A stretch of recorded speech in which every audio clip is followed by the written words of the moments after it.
So, what if the smartest AI in the world was, well, also the most fragile? It sounds like a paradox, right? Today, we're going to dive into a really fascinating paper that tackles this exact problem. It builds this incredible bridge between modern AI and classic game theory. The paper? It's called Robust Equilibria in Continuous Games. So let's kick things off with a question that really frames this whole discussion. What if an AI's perfect strategy was actually its greatest weakness? And that question, it leads us right to the central problem this paper is trying to solve. This surprising brittleness that we see in even our smartest AI systems. We see this paradox pop up all over the place in modern AI. You'll have a system, maybe a GAN or a multi-agent reinforcement learning setup, and it looks like it's mastered a task. It finds what we call an equilibrium, a seemingly perfect solution. But here's the catch. It's often operating on a razor's edge. Its performance envelope is just super narrow. The second the situation changes, even slightly, the whole thing can just fall apart. It's brilliant, sure, but it's also incredibly brittle. And get this isn't some new 21st century problem. We're talking decades ago. The absolute founders of game theory, von Neumann and Morgenstern, they basically warned us about this. They said, hey, any truly rational strategy has to be ready for the unexpected. You've got to have provisos, as they put it, for when the others just don't do what you expect. So the go-to solution in game theory is something you've probably heard of, the Nash equilibrium, right? It's that sweet spot, that state of no regrets, where no single player can improve their outcome by changing what they're doing. Sounds totally stable, doesn't it? Well, there's a hidden catch. And that leads us to a really crucial insight, one that's at the core of this whole thing. Not all equilibria are created equal. Far from it. Just because your system has found this no-regret state doesn't mean it's ready for the messy, chaotic, unpredictable real world. Okay, so to really dig in and find a better answer, the paper suggests we need to think about two different kinds of robustness. We've got strategic robustness and we've got dynamic robustness. And this really breaks it down perfectly. Let's look at the two flavors. First, you've got strategic robustness. Think of this as static stability. It's a question about the game's rules. If we tweak the rules just a little bit, does the solution still hold up? Then on the other side, you've got dynamic robustness. This is all about learning stability. It asks, will the players, in our case AI agents, who are learning and adapting over time actually arrive at this solution? So one is about the game's fundamental structure, the other is all about the behavior of the players. All right, let's zoom in on strategic robustness for a second.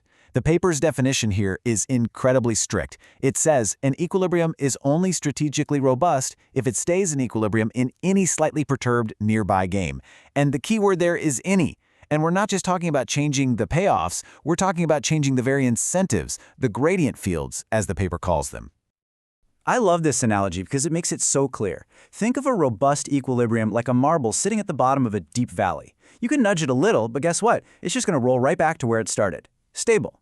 Now, a non-robust equilibrium, that's like a marble bounced perfectly on a sharp hilltop. The tiniest puff of wind, the slightest perturbation, and it's gone. It just tumbles away. So what does this valley actually look like from a geometric perspective? Well, the paper shows that a strategically robust solution has to be sharp. What does that mean? It means it has to be at an extreme point of the action space. It's got to be on the boundary, not somewhere cushy in the middle. Literally, think of a corner of a game board, not the center square. All the strategic forces have to be decisively pushing the players to stay right there, pinning them in place. Okay, so we've got these two ideas of robustness, strategic and dynamic. Now we get to the really cool part, the paper's unifying theory, which builds this powerful bridge connecting the two. And this brings us to the million-dollar question that this research really wanted to answer. Are these two types of stability actually related? Is there a link between a solution being stable on paper and being learnable in practice? And the answer is a resounding yes. This is the big breakthrough of the paper. It reveals this deep, structural connection between the two. And let me tell you, this has huge implications for how we design and build our AI systems. Here's the unifying principle in a nutshell. It turns out that strategic robustness is a prerequisite for dynamic robustness. You just can't have one without the other. In other words, you need that stable, rock-solid game structure first before you can ever hope to have stable, reliable learning. Let's just say that again, because it is the core takeaway here. If an equilibrium is not strategically robust, it is not reliably learnable, period. If it's not stable against those tiny little perturbations in the rules, you simply cannot guarantee that your AI agents will ever find it. It's just too fragile a target to hit. Okay, so that's the theory. But what does this mean for us, in the real world, actually trying to build resilient AI? How do we put this into practice? Well, what's so powerful about this research is that it's not just some abstract academic idea. It's a practical blueprint. It gives us a clear guide for designing learning systems that, don't just fall apart when things get a little weird. And this table just lays it all out so clearly. Look at how learners converge. The only type of equilibrium that reliably attracts learners, the one they find quickly and consistently, is the strategically robust kind. Those are our sharp corners. But what about the non-robust ones? Well, if they're in the interior, learners actually diverge from them. They actively run away. And even the ones on the boundary are a maybe at best. They're just not reliable. And if you need a knockout punch, here it is, 0. That's the probability that a learning algorithm will ever actually converge to one of those non-robust equilibria in the interior of the action space. 0%. The math shows that the slightest bit of noise, which is always present in real learning, will push the system away, always. So, why is this such a big deal?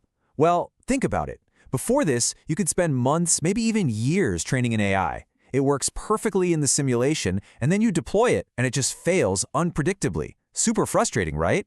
But now, we have a theoretical basis to avoid that. We can actually identify which solutions are likely to be stable before we even start the heavy-duty training.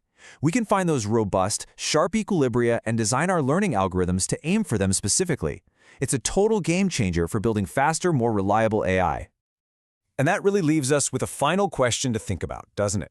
As AI gets woven more and more deeply into the fabric of our world, we're talking our finances, our transportation, our power grids, can we really afford for its strategies to be anything but robust?